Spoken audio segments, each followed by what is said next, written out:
Today we're going to talk about two things. We're going to talk about orbiting the Earth, and we're going to talk about free fall. And free fall is not visiting New England in September. All right, it's actually when you don't have any gravity around. And we're going to talk about what that's like.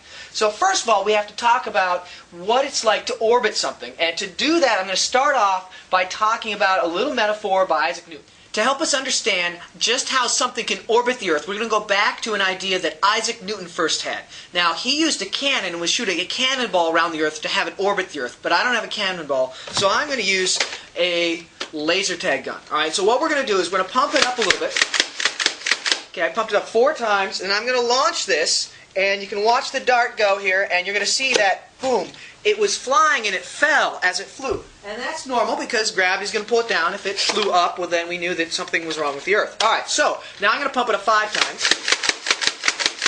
Okay, and I'm going to launch it, and this time we're going to hopefully see that it flies a little bit straighter. Okay, it didn't fall quite as far. And now if I pump it up 6 times, it'll fly even straighter. Okay, and so here we go, line it up. Boom. And that was about as straight, a little bit low. Alright, so, and you can imagine that if we pumped up a bazillion times, right, you could launch it really fast and it could fly all the way around the world and then come back the other way again. See? All the way around. Alright, and then we're going to go and we're going to blow this up and think about the whole Earth now from that perspective. So here we go.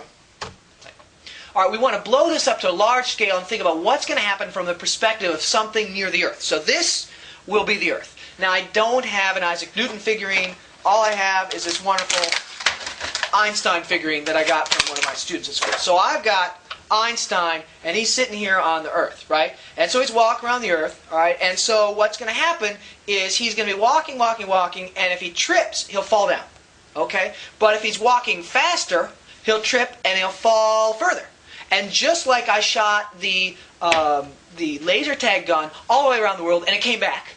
Right? If you shot fast enough. If Einstein was walking fast enough, really fast, he could trip and he could fall all the way around the Earth. Now, how does that work? Well, what's really going on is that the Earth is always pulling down due to gravity. When you drop something, things fall. Look, my Earth is falling. All right, so everything is falling downward, right, towards, and so when something falls down the Earth, so if you were standing in Antarctica and you fell, you'd fall down towards the middle of the Earth. Or you stand at the North Pole, you fall down. You're at the equator, you fall down. Okay? So wherever you are, you're falling down. So if you're going sideways when you fall down, you will go a ways before you hit the ground. Just like launching the Nerf dart, right? It went and it fell and hit the ground.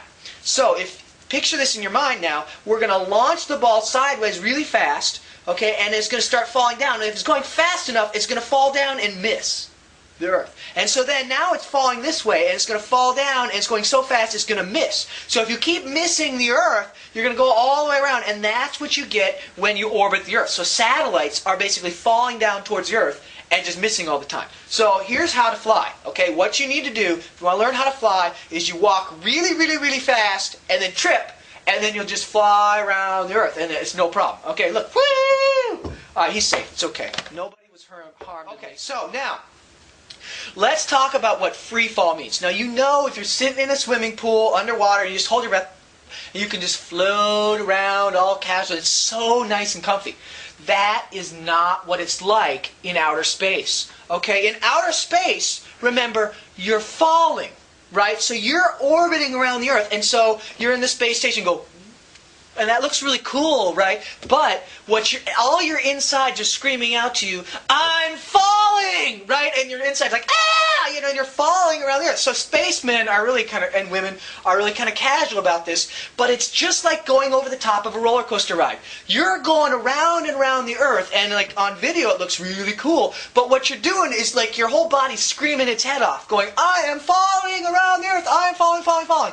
And your body is usually not very comfortable, so most people get, a little seasick or whatever, space sick, when they first go up because you're not used to falling for hours at a time, right? That's kind of uncomfortable.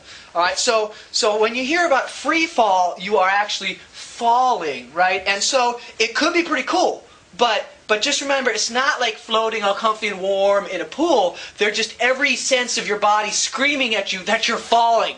And then, until you get over that, then you can kind of be, oh, this is cool. Look, everything floats around and space is really cool. All right? So until next time, remember that spacemen are just learning to ignore their instincts as they're falling through space. And it's pretty cool. And orbiting is just a matter of falling. And if you ever do get this sort of walking around, tripping and flying around the Earth thing to work, let me know, because I'd love to do a little video about that.